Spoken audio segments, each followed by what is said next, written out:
During brooding, broiler farmer faces several challenges that can lead to poor growth, high mortality or disease outbreak, and I'm going to list the common problems that farmers face during the brooding period and also the possible cause and solution to these problems. All you just have to do is stay till the end. And if you know this is your first time of coming across my YouTube channel, please kindly hit the subscribe button and turn on the bell icon so that you get notified anytime I upload a new video. Don't forget to give this video a like, comment and share for others to benefit. The first problem I'm going to discuss about is high mortality. And when there is high mortality, there are a lot of factors that are responsible for it. We all know that during brooding, which takes 0 to 3 weeks, the farmers faces a lot of challenges, and number one is high mortality. And the causes of this high mortality is mostly associated with poor temperature control. When the brooding room or the brooder house is too hot or is too cold. Then another factor that can also cause high mortality is poor hygiene and dirty brooding area. This has to do with the litter management. So you just have to make sure that you try as much as possible to keep the environment of the base clean and dry. Then another cause of high mortalities is infectious disease, and most of this infectious disease is mostly associated with coccidiosis or yolk sac infection. In my subsequent video, I'm going to discuss about this yolk sac infection for you. I have talked about coccidiosis before now, and I will put the link in the description box, so do well to check it out after watching this video. The second problem faced during brooding is chilling or overheating. What causes chilling or overheating is when there is inadequate heat source or incorrect heat management. And another point is that when there is draft or open side of the brooder area of the brooder house. I've also talked about this when I was discussing about brooding, whereby I said that draft is when there is a kind of cold air that enters the brooder house. So, and this can cause deaths, and it poses as a major problem to broiler farmers.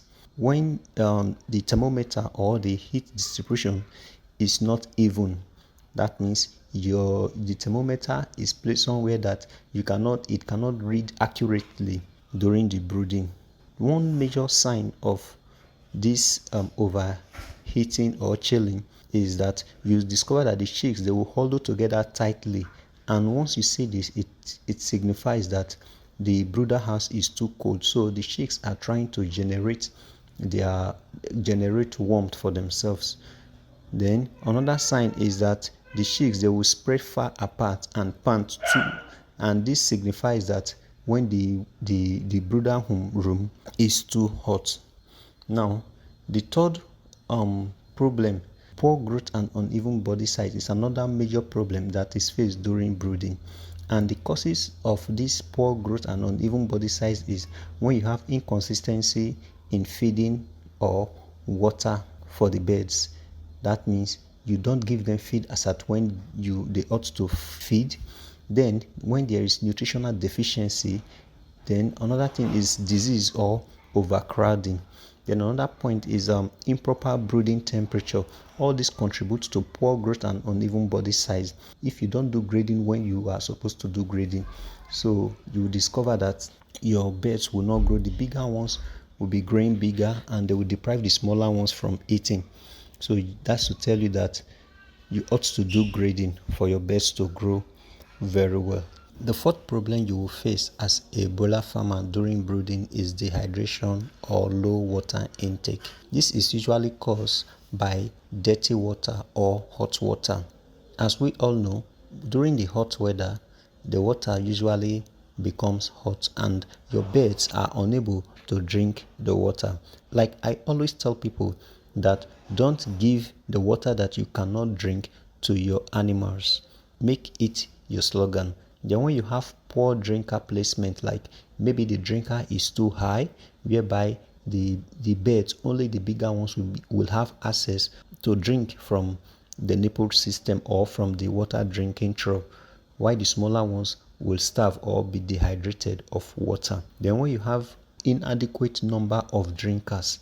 This is another major challenge that is faced by broilers farmers during brooding. You tend to put small water or few drinkers there. Make sure that there is enough drinkers to go around for all the birds to drink. The major sign of this dehydration or low water intake that you will see in your birds is that when you look at the shanks, you will notice that the shanks are dry. You also notice shriveled cheeks, and also their activity will be very poor. Their rate of feed consumption will also be very, very low. So these are signs of dehydration or low water intake birds during brooding. I believe you are getting tangible information from this video. Please encourage me to do more by clicking the subscribe button, turn on the bell icon, give me a like and share for others to benefit. Please subscribe to help me to grow my channel. The fifth major challenge that you will face during brooding is coccidiosis and diarrhea.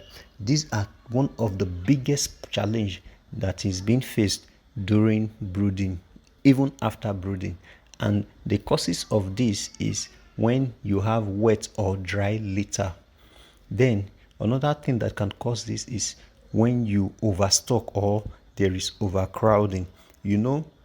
During initially when the first 1 week when you bring in your chicks, there's every tendency that they have large space, but as they grow they tend to occupy more space.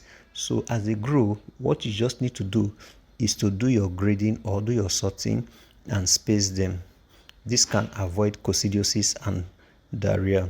Then when there is poor hygiene or no preventive program, all these are causes of coccidiosis or diarrhea. And one of the major signs of this coccidiosis or diarrhea is blood in the droppings of the birds. Then you also observe ruffled feathers. You also have weakness. I have made series of videos about coccidiosis. I will drop the link up at the top right corner and also in the description box. You can check them out. They are very educative. The sixth problem you face as a broiler farmer during brooding is this pasty vent or vent gumming. You see, this is one other challenge too that happens, and most times it is as a result of the chilling of the brooder house. It can also be as a result of stress or poor digestion. And another major cause of this pasty vent is high brooding temperature, when the temperature of the room is extremely high. The major sign is just as the name implies. You see the feces kind of white or milky that stick to the chick's vent, and this over time it now tends to block the droppings, and this can be a very big problem to the chicks when they try to defecate or when they try to pass at poop.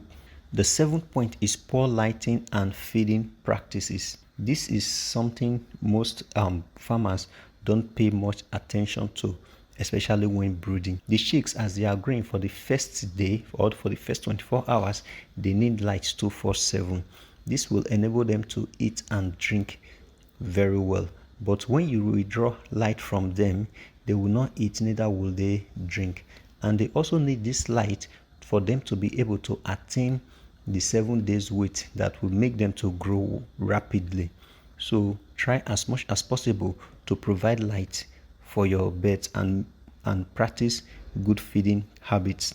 And the causes of this poor light and feeding practice, as the name implies, is inadequate lighting, whereby chicks can't be able to see to feed or to drink water. Then another thing is that when there is wrong feeder type or the way you position your feeders, you should not position your feeders close to the wall, whereby the chicks will not be able to go around the feeders.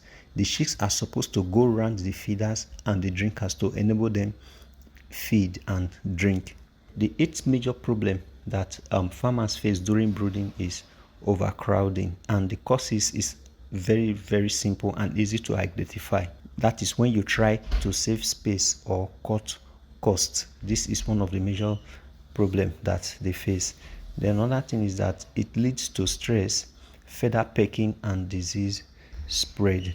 So all these are causes of overcrowding. So try as much as possible to order or book for the best that your space can accommodate.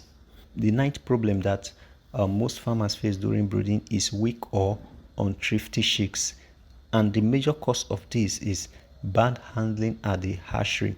When the hatchery workers malhandle the chicks, that is when you see all these kind of weak or unthrifty chicks. Then also poor transport condition can also affect them, and late access to feed and water. This is another major challenge. By the time you got your chicks, you should just take them to the brooder house and give them all that they need. But when you delay them, you would end up having a lot of weak chicks or unthrifty chicks. Let me give you the solution to all this which I have listed. But first, kindly help me to grow my channel by clicking the subscribe button, turn on the bell icon, give the video a like, comment, and share for others to benefit.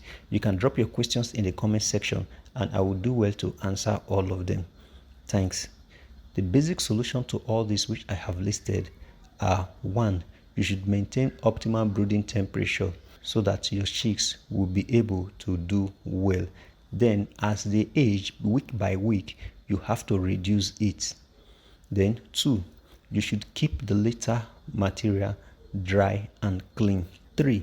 You should use clean fresh water which contain vitamins and electrolytes. They are very important for your day-old chicks. 4. You should ensure that you have 24-hour light and easy access to feed and water. Like I said earlier, you should make sure that your feeders and your drinkers are positioned such that the feed can go around them instead of staying at one side to eat. Then the fifth point, number 5, is that brood with proper spacing. At least you can use a minimum of 40 to 50 chicks per square meter in the first week. This is not bad. Then the sixth point is that you should observe the best behavior so that you can adjust the heat source. This is a very simple way. All you just have to do is that you look at your chicks and see which of them or how they are responding to the heat. If they go close to the heat source, that means the heat is not enough. So in that case, you increase the temperature. If they move away from the heat source, that means the heat is too much. What you have to do is to reduce the heat source. If they scattered all around the house, that means the temperature of the brooder house is very conducive for them. You can leave it like that. Then the fourth point that can also occur, or the response that will determine the response of the chicks, is that if they move away to a separate area where you see that they clustered to one particular area, then there is likely a draft whereby, and this means that there is an area of the brooder house that is open where cool air is coming in. So you just have to go and seal that place. I believe you've gotten tangible information from this video. Please help me to grow my channel by clicking the subscribe button. Give me a thumbs up. Drop your questions in the comment section and I will answer them, and share for others to benefit. Thanks and God bless. See you in my next video. Peace out with love. Bye.